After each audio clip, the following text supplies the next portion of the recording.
Greg. Okay, Greg. Sir, I just have a few things to say.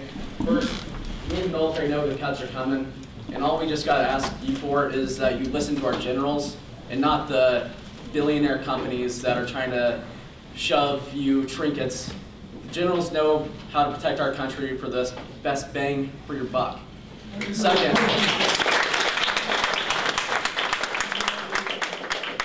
for my generation, it looks pretty bleak for us, so whatever that happens, I just ask you to help us out, give us some kind of hope in this deal that maybe someday I'll be able to retire. That's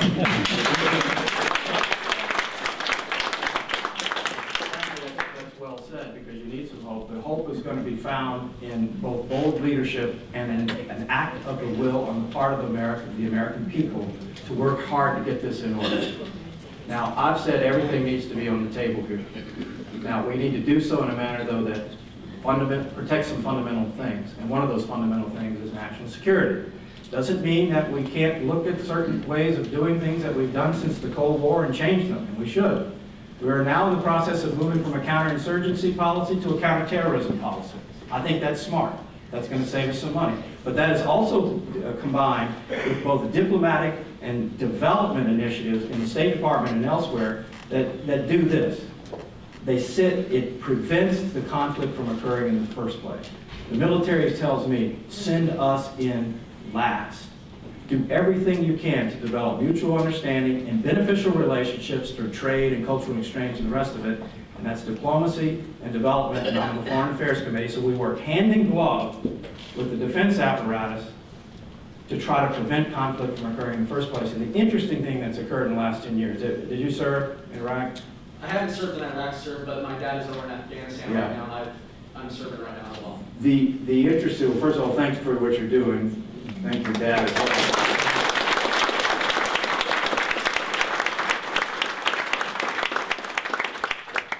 The United States is carrying the weight of the rest of the world. Why? Because the United States is carrying the weight of the rest of the world to create an environment of global stability. And the free rider problem has to stop.